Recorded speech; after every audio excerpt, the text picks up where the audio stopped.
ठाणे महापालिकेच्या सिद्धेश्वर तलाव पाचपाखाडी भागातील प्रभाग क्रमांक 12 हा एकेकाळी शिवसेना उबाठा पक्षाचे नेते राजन विचारे यांचा गड मानला जात होता।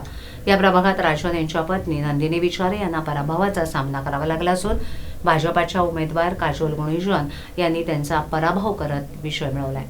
त्यानिमित्तानं शिवसेना भाजपा युतीनं विचारेंना धक्का दिल्याचं बोललं जाते। शिवसेनेतील फुटीनंतर राजन विचारे यांनी उद्धव ठाकरे यांची साथ दिली।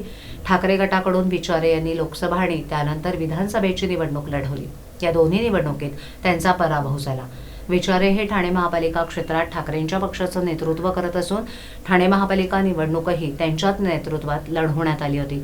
या निवडणुकीतही ठाकरे गटाच्या उमेदवाराचा पराभव झाला असून एकच ठिकाणी ठाकरे गटाचा उमेदवार विजयी झालाय। ठाणे महापालिका क्षेत्रातील प्रभाग क्रमांक 12 मध्ये पाचपाखाडी, चंदनवाडी, सिद्धेश्वर तलाव असा परिसर येतो। या भागातून यापूर्वी राजन विचारे हे निवडून येत होते। त्यानंतर त्यांची पत्नी नंदिनी विचारे आणि पुतणे मंदार विचारे हे दोघंही याच प्रभागातून निवडून येत होते। याच प्रभागातून विचारे यांची पत्नी नंदिनी या पुन्हा निवडणुकीच्या रिंगणात उतरल्या होत्या। ही निवडणूक विचारे यांच्या अस्तित्वाची मानली जात होती। या निवडणुकीत विचारे यांनी जोर लावला होता।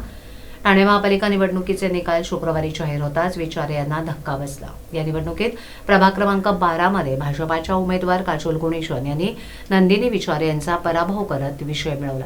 काजोल गुणेश्वर यांना 12,355 तर नंदिनी विचारे यांना 10,244 मतं मिळाली।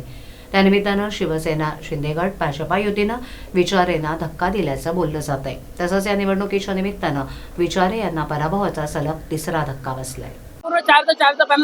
मी प्रथम माझ्या मधील सर्व मतदारांचे, प्रभाग क्रमांक 12 मध्ये सर्व मतदारांचे आभार मानतो। माझ्या कार्यकर्त्यांचे, आमच्या महायुतीचे कार्यकर्ते आहेत ना, त्यांचे मी आभार मानतो। चांगल्या पद्धतीने आम्हाला सपोर्ट केला आणि आज आम्ही चारी आणि चौका मारले। आम्ही त्या प्रभाग